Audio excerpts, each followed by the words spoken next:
The Vatican has always been a place shrouded in secrecy with countless mysteries that we still know very little about. But what if I told you there are some things you probably shouldn't hear, because once you do, they might change the way you see everything? What hidden truths are buried deep within the Vatican? That's exactly what we're going to uncover in today's video. So fasten your seatbelt as we dive into today's mystery. But first, you'll have incredible luck if you like and subscribe before this video ends. For decades, the Vatican's role during World War II, especially under Pope Pius V, has remained a deeply controversial subject. Many scholars and historians have criticized the Pope for maintaining silence as the Nazis carried out their brutal genocide against the Jewish people. In the eyes of many, the Vatican's silence during this dark period equated to complicity. Why, they ask, did the Pope not publicly denounce Hitler's atrocities? However, recently uncovered documents have begun to offer a different perspective. A list of 200 Jewish individuals who once lived in Rome was discovered within the archives of the Pontifical Biblical Institute. According to the documents, these individuals were hidden in monasteries, convents, and other Catholic institutions within the city after Nazi forces occupied Rome in 1943. The list has been verified by Rome's Jewish community with support from Yad Vashem, the Holocaust Memorial in Israel, as well as several Catholic universities. The evidence suggests that when Jews were expelled from the Roman ghetto, many were not deported to concentration camps but were instead sheltered within religious institutions at the very heart of the capital. This may be the clearest evidence, yet that the Vatican offered help quietly behind the scenes. Still, not everyone sees this as an act of pure compassion. According to some researchers, many of these religious institutions only agreed to offer shelter on the condition that the Jews convert to Catholicism. This raises a troubling question. Was the Vatican acting out of mercy, or was it seizing a moment of chaos to further religious conversion? Some argue that Pope Pius V chose to act in silence to avoid Nazi retaliation. They believe that had the Vatican openly condemned Hitler, the consequences could have been even more devastating for Catholics across Europe. Others are not convinced. To them, silence in the face of evil, no matter the reasoning, cannot be justified. To this day, the Vatican's true role during the Holocaust remains an unsolved puzzle. The newly revealed documents shed light on one part of the story, but also raise difficult questions.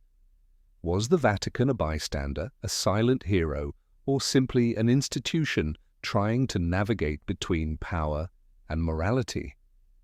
Wherever one stands, this remains one of the most complex and sensitive chapters in the long and troubled intersection between religion and war. Throughout the history of religion, the Ark of the Covenant has been regarded as one of the most sacred and powerful objects ever crafted by human hands.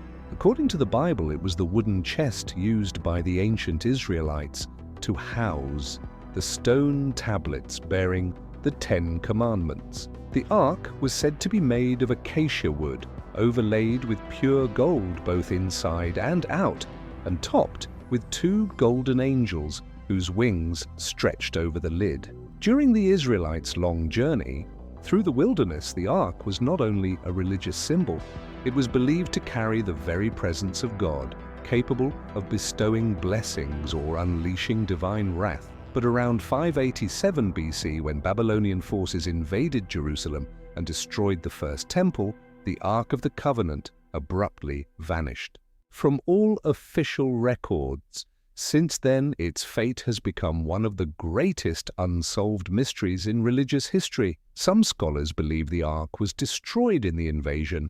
Others insist it was hidden away, safeguarded before the enemy arrived. And among the more provocative theories, there are those who suggest that the Ark may now lie deep within the Vatican's vaults. Why then is the Vatican often drawn into this mystery? One of the main reasons lies in the uncanny similarities between the Ark of the Covenant and the sacred chests found in ancient Egyptian religious rituals.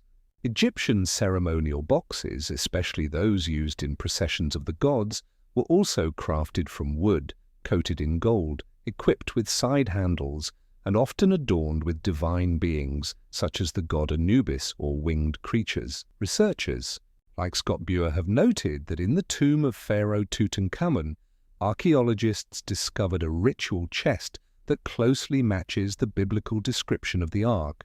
Could it be that the ancient Israelites borrowed the concept from Egyptian culture? Or was there a deeper spiritual connection between these two great civilizations? If there is any organization in the modern world with the power, resources, and secrecy to preserve such a sacred artifact for thousands of years, it would be the Vatican. Of course, the Vatican has never confirmed nor denied having the Ark of the Covenant in its possession, but silence, as so often happens, only fuels the mystery. Many believe that if the Ark still exists, it is being kept in a place of unparalleled security. Follow for more.